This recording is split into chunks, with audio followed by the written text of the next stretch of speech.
So this section is about how to believe in yourself when others don't. Let me say that again, how to believe in yourself when others don't. The hard part here is that I'm going to give you three things. And the first thing that I want to bring to your attention is you have to acknowledge that your destiny is yours and not theirs. In fact, I use a process. It's AIM, A-I-M. And A is for acknowledge it's your destiny, not theirs. The point we're talking about here is that of course other people are not believing. Of course they're full of fear. Of course they don't understand what you're doing. Of course they don't have your vision. It's not their destiny. It's yours. We're now going to talk about the second part of the AIM process. Please remember that this is the process in which you learn how to believe in yourself even when others don't. In fact, this material is so popular, it was shared so many times on Facebook for my blog, BeHeardAndBeTrusted.com, and it was shared so many times on LinkedIn and Google+, Twitter, other places, because this is such essential material. How to believe in yourself when others don't. The second part is identify with your intuition. That's I of the word AIM. Identify with your intuition. Now the thing here is we realize that we have to identify with something other than fear.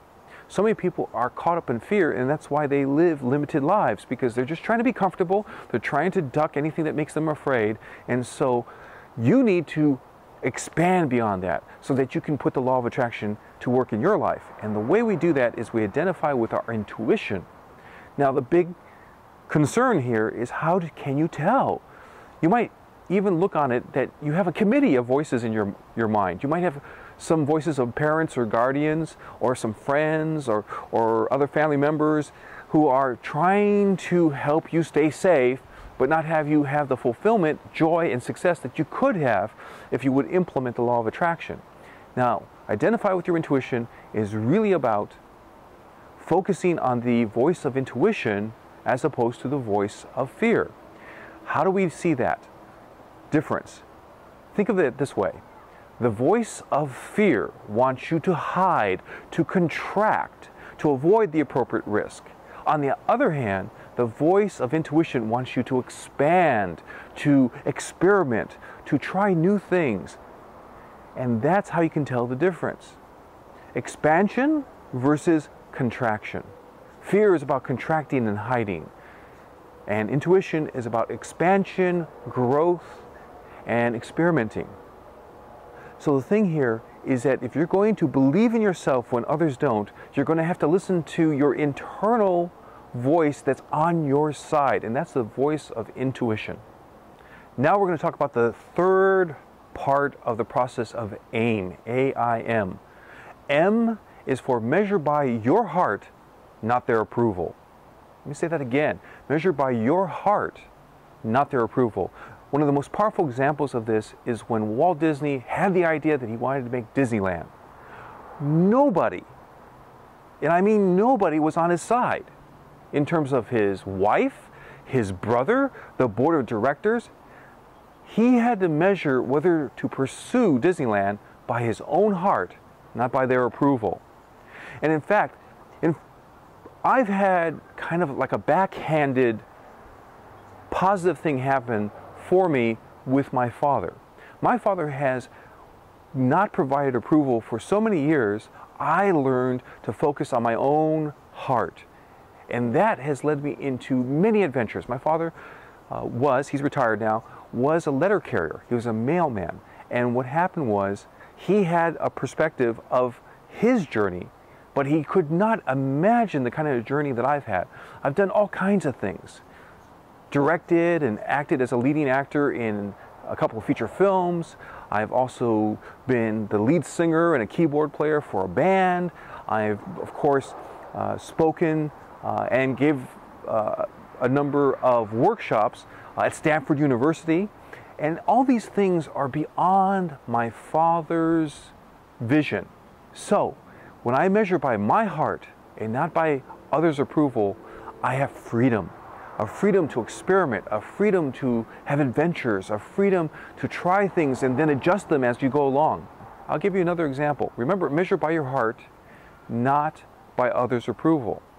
So my example here is when I got this intuition to do something called Darkest Secrets of Persuasion and Seduction Masters, how to protect yourself and turn the power to good. I went to a number of friends, and including my family, and they said, don't do it. They were afraid. They thought, oh, it sounds not so good. It's almost got an exploitive kind of sound to the title. But the thing is, I went with my heart. And from the moment that book came out as an ebook, now it's a paperback book, it's up on Amazon, it's also on Kindle. The point is, from the moment that book came out, it sells every month. And listen to the subtitle, How to Protect Yourself and Turn the Power to Good. You see, only you have the vision, are on the front lines, can see the possibilities, and can be comforted by this vision that you have. Other people can't see it. It's not their destiny. And so therefore, what you're doing, if they're friends or family members, might actually cause them discomfort, might actually make them afraid that you're going to get hurt, and they're afraid of the consequences. They're afraid that they might have to take care of you, or they're afraid that they're just going to feel uncomfortable because you're going through a tough time. And the point is that when you acknowledge that it's your destiny, not theirs, you'll stick with your envisioning. You'll stick with your dream. You'll stick with everything that you have to do in order to make your dream come true.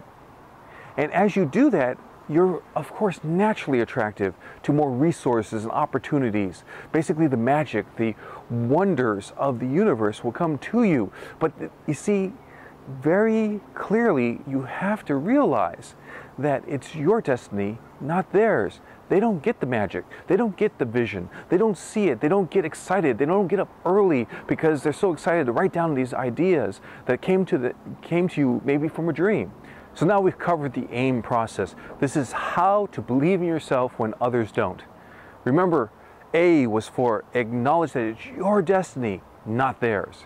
I was for identify with your intuition, and M was for measure by your heart and not their approval.